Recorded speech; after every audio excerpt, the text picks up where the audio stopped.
Hi everyone, welcome back to our YouTube channel. మీరు చూస్తున్నారు master TV. నేను మీ విజయ్ కుమార్. డిఎస్సికి సంబంధించినటువంటి అప్డేట్స్ ఏమున్నాయి ఇప్పటి వరకు ఒకసారి చూసేటటువంటి ప్రయత్నం అయితే చేద్దాం.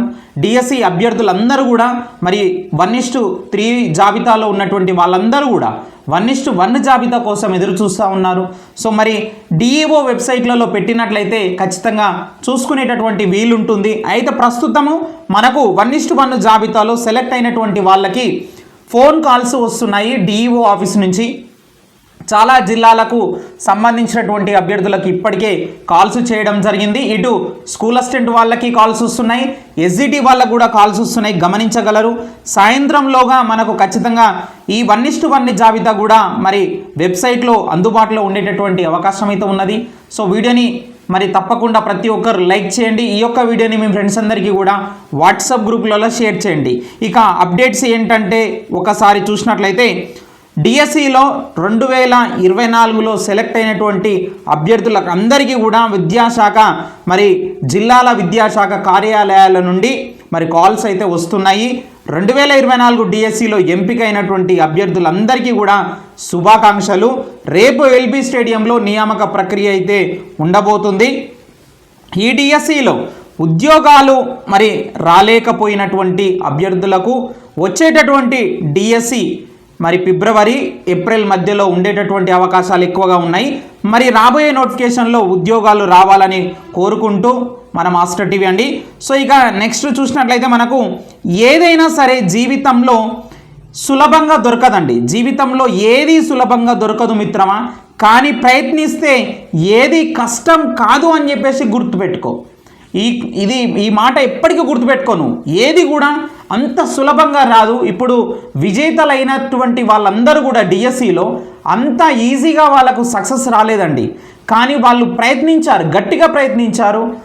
ప్రయత్నిస్తే మాత్రం ఏది కూడా కష్టం కాదు అని చెప్పేసి గుర్తుపెట్టుకో మిత్రమా. రైట్. కొత్త టీచర్లకు పోస్టింగ్ ఎప్పుడంటే మీకు అందరికీ తెలిసిందే. డిఎస్సి ద్వారా ఎంపికైనటువంటి ఉపాధ్యాయులకు రేపు ఎల్బీ స్టేడియంలో సీఎం రేవంత్ రెడ్డి గారు నియామక పత్రాలను అందజేయనున్నారు. సో నియామక పత్రాలు అందజేసిన తర్వాత అధికారులు మరి కౌన్సిలింగ్ నిర్వహించనున్నారు. మెరిట్ లిస్టు ఆధారంగా ఎంపికైనటువంటి వారికి ఏ పాఠశాలలో పనిచేయాలో డిఈఓలు ఉత్తర్వులు ఇస్తారు. ఈ నెల 14తో దసరా సెలవులు ముగియనుండగా ఆలోపే వారికి మరి పోస్టింగ్లు ఇచ్చేటటువంటి అవకాశం ఉన్నట్లు సమాచారం అయితే ఉన్నది. రైట్. ఎస్జిటి వాళ్ళకు కూడా మరి కాల్స్ ఇప్పుడే వస్తున్నాయి, గమనించండి. సూర్యాపేట జిల్లా కానీ తర్వాత నల్గొండ జిల్లా కానీ కాల్స్ వస్తున్నాయని చెప్తున్నారు, గమనించండి. అలాగే చూసినట్లయితే డిఎస్సి 1:1 లిస్టులు పెట్టకుండా సెలెక్ట్ అయినటువంటి అభ్యర్థులకు డిఈఓ ఆఫీసుల నుండి కాల్స్ చేస్తున్నారు. కొన్ని జిల్లాలు ఇంకా కాల్స్ చేయడం స్టార్ట్ చేయలేదు.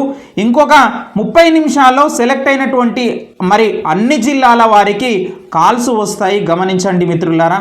సో ఇక్కడ మనము గెలిచినటువంటి వాళ్ళందరికీ కూడా శుభాకాంక్షలండి. కానీ ఎవరైతే ఓడిపోయినటువంటి వాళ్ళు ఉన్నారో మీరు ఓడిపోలేదండి. సో మీరు ఓడిపోయి గెలిచారు, అది గుర్తుపెట్టుకోండి. ఖచ్చితంగా ఒక మంచి ప్రయత్నం చేశారు.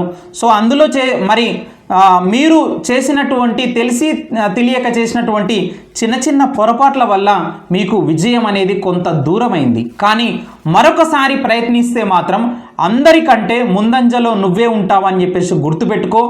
మరి ఇక్కడే ఆగిపోకు, ఈ ప్రయాణాన్ని ఇంకా ముందుకు కొనసాగించు. మరొక నోటిఫికేషన్ మీకోసం రాబోతుంది. టెట్ డిఎస్సి ఖచ్చితంగా యాజ్ పర్ జాబ్ క్యాలెండర్ ప్రకారంగా ఖచ్చితంగా వస్తాయి. So I wish you all the best. Thank you very much.